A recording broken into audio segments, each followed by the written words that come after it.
मित्रों नमस्कार, आदाब, सत श्री अकाल, गुड इवनिंग, नमो बुद्धाय। उम्मीद है आपका पूरा परिवार सुखी एवं सुरक्षित होगा। आप अपना और अपनों का अच्छे से देखभाल कर रहे होंगे।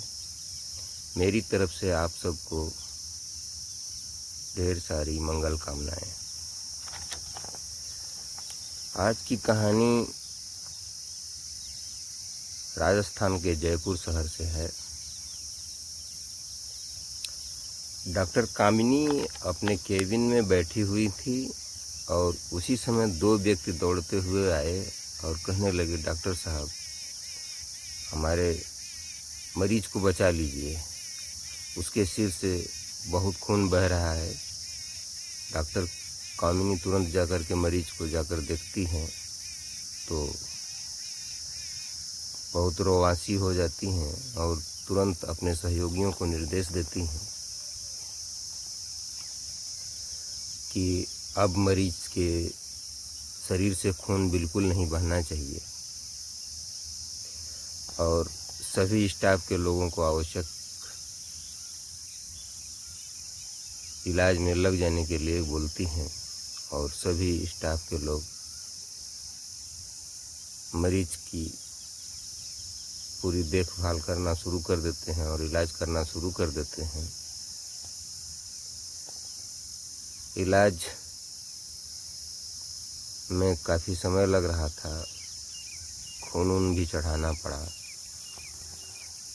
4 दिन के बाद मरीज को होश आता है तो अपने सामने डॉक्टर कामिनी को देखता है तो देखता ही रह जाता है।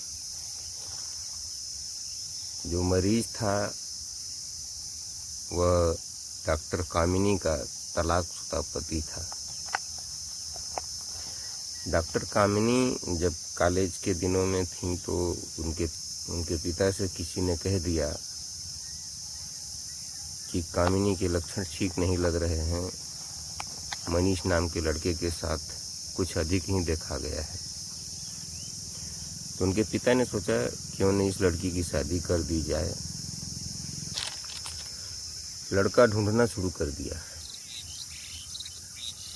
एक लड़का देखा, कामिनी के पिता ने। लड़के का नाम था रंजीत। लड़का देखने में बहुत सुंदर था, अच्छे खासे परिवार से भी था। तो कामिनी के पिता ने शादी तय कर दी।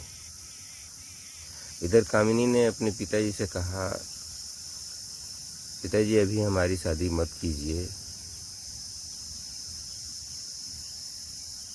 अभी तो हमको पढ़ना है। तो पिताजी ने कहा, ठीक है तुम पढ़ना।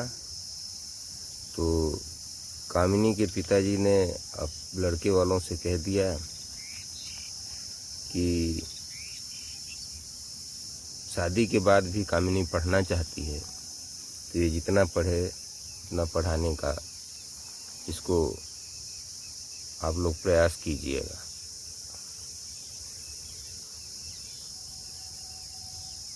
तो लड़का के घर वालों से बता दिया गया और कामिनी शादी के बाद भी पढ़ेगी तो लड़के वाले मान गए और शादी बहुत धूमधाम से हो गई। कामिनी की शादी 22 वर्ष की अवस्था में हो गई थी। अपने ससुराल चली गई और कुछ दिन तो सब ठीक ठाक रहा, लेकिन कुछ ही समय के बाद रंजीत बहुत अधिक शराब पीने लगा। शराब की लत की वजह से आए दिन कामिनी के साथ मारपीट करने लगा और दिनों दिन उसकी आदत और ज़्यादा खराब होती चली गई। कामिनी ने कई बार उसको समझाने का प्रयास किया, लेकिन रंजीत है कि मान ही नहीं रहा था। वो अपनी आदत से मजबूर हो गया। कुछ दिनों के बाद कामिनी गर्भवती हो गई और गर्भकाल के दौरान ही एक दिन रंजीत बहुत ज़्यादा शराब पीकर घर आया और कामिनी को नोचने का सोचने लगा। कामिनी ने बहुत समझाने का प्रयास किया, लेकिन रंजीत नहीं माना। और मारपीट करने लगा। इसी बीच रंजीत ने अपनी लात जोर से कामिनी के पेट पर मार दिया और कामिनी का दर्द से बुरा हाल हो गया और कामिनी का जो बच्चा पेट में उसके पल रहा था वो मर गया और कामिनी का गर्भपात हो गया। कामिनी रोने लगी और फिर कामिनी ने अपने पिता और भाई को फ़ोन किया और कहने लगी कि अब मैं रंजीत के साथ अपना जीवन नहीं बिता पाऊंगी। उसके पिता और उसके भाई कामिनी के ससुराल आए और कामिनी को अपने साथ ले गए। कामिनी जब अपने मायके चली गई तो कुछ दिनों बाद दोनों का तलाक हो गया। तलाक होने के बाद कामिनी पढ़ने लगी और 5 साल में कामिनी डॉक्टर बन गई। कामिनी को डॉक्टर की डिग्री मिलने के बाद कामिनी के पिता ने कामिनी के लिए एक बड़ा हॉस्पिटल बनवा दिया और कामिनी उसी हॉस्पिटल में काम करने लगी, अपना उसी बिजनेस को बढ़ाने लगी। दरअसल कामिनी के पिता बहुत पैसे वाले थे, उनके पास बहुत प्रॉपर्टी थी, तो उन्होंने हॉस्पिटल उसके लिए बनवा करके दे दिया। तो कामिनी भी बहुत उच्च विचार और उदार विचारधारा की थी। कामिनी ने गरीबों का इलाज मुफ्त करने का फैसला लिया है और गरीबों का इलाज जो है मुफ्त करने लगी। कामिनी का हॉस्पिटल बहुत बढ़िया चलने लगा।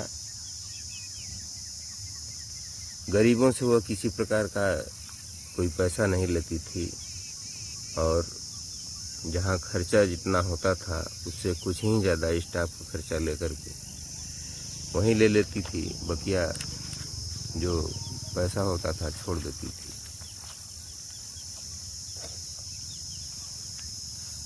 धीरे धीरे इसी तरह से चलता रहा और एक दिन ऐसा हुआ कि वहीं रंजीत की गाड़ी कहीं एक्सीडेंट हो गई और उस एक्सीडेंट में वह बुरी तरह से घायल हो गया और घायल अवस्था में वह कामिनी के हॉस्पिटल में आकर के एडमिट हुआ।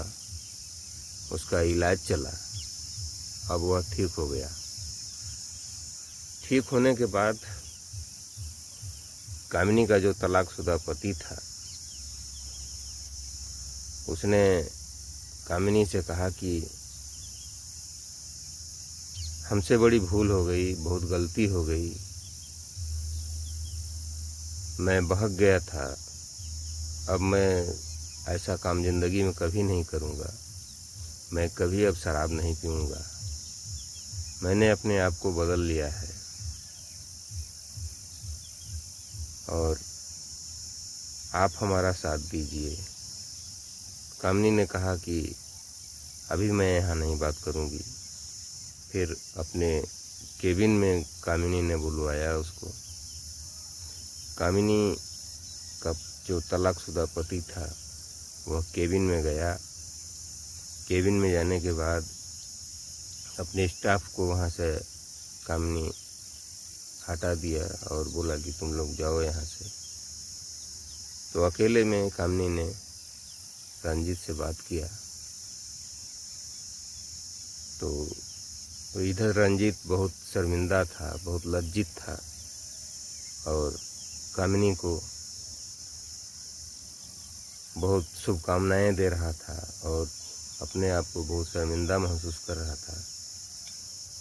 कहने लगा कि आप बहुत महान हो, आप हमको माफ़ कर दो, आप माफ़ कर दीजिए मुझे और मैं अब सुधर गया हूँ। मैं कान पकड़ता हूँ कि आज से मैं कभी ज़िंदगी में कभी शराब नहीं पीऊँगा, और अपने परिवार की अच्छे से देखभाल करूँगा। तो कामिनी ने कहा कि अभी उचित वक्त नहीं है, पहले तुम स्वस्थ हो जाओ। आप स्वस्थ हो जाओगे तो फिर बात करेंगे। तो कामिनी ने अपने पिताजी से बात किया तो उनके पिता ने कहा कि बेटा तुम खुद समझदार हो, तुमको जैसा उचित लगे वैसा करो। तो कामिनी ने कहा अपने पिताजी से कि रंजीत बहुत बदल गया है अब, और वह इस एक्सीडेंट से बहुत सुधर गया है। अब वह ऐसी गलती नहीं करेगा, ऐसा वो कह रहा था। तो कामिनी के पिता ने भी इजाज़त दे दिया कि ठीक है बेटा, जैसा तुम्हारी इच्छा हो वैसा करो। तो पिताजी से इजाज़त मिलने के बाद फिर कामिनी अपना जो है हॉस्पिटल में बैठी हुई थी। तो तब तक रंजीत एकदम स्वस्थ हो गया था। अब उसको हॉस्पिटल से डिस्चार्ज करने का बात चल रहा था कि कब उसको डिस्चार्ज किया जाए। इसी बीच में कामिनी जो है रंजीत को बुलाती है अपने केबिन में और कहती है कि ठीक है, लेकिन एक शर्त हमारी है कि मैं अब तुम्हारे घर जा कर के नहीं रह पाऊँगी, इसलिए कि यहाँ हॉस्पिटल में भी मरीजों को देखना होगा। तो मैं घर जा कर के प्रतिदिन आना जाना ये संभव नहीं है। तो अगर तुम चाहो तो वहाँ का घर जो है किराए पर उठा दो, और तुम्हारी एक ही बहन थी, उसकी शादी हो ही गई है। तो माँ बाप जो लोग हैं सबको यहीं पर ले आओ, वहाँ का किराए पर उठा दो, और यहाँ हम लोग अपना बिजनेस भी करेंगे और माँ बाप की देखभाल भी हो जाएगी। तो दोनों ने मिलकर निर्णय लिया और फिर कामिनी के हॉस्पिटल पर ही पूरे परिवार समेत कामिनी अपना रहने लगी। दोनों ने फिर से मंदिर में जाकर के पुनर्विवाह किया, एक दूसरे को माला डाली और दोनों उसी दिन से हंसी खुशी रहने लगे।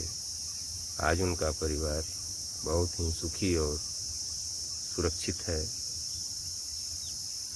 तो मित्रों, आज की कहानी यहीं रही और इसी प्रकार फिर हम आप लोगों को अगली कहानी कल रात को 8 बजे फिर सुनाएंगे। मित्रों, इस कहानी का उद्देश्य किसी को परेशान करना नहीं, किसी को दुख पहुंचाना नहीं था, सिर्फ आप लोगों को जागरूक करना था। और इससे यही सीख मिलती है कि कहानी में जो पात्र हैं,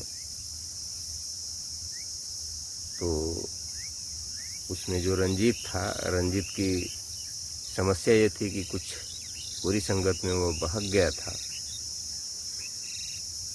तो बच्चों पर विशेष ध्यान देना चाहिए और हर व्यक्ति को अपना सेल्फ कॉन्फिडेंस जो है मजबूत रखना चाहिए।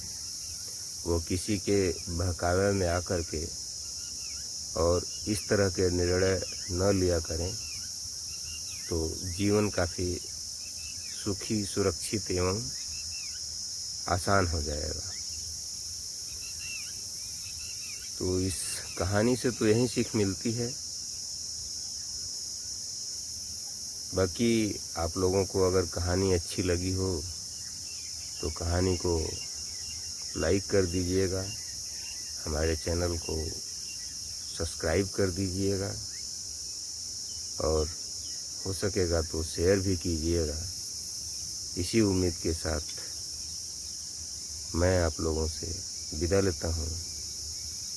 नमस्कार, धन्यवाद, जय भारत।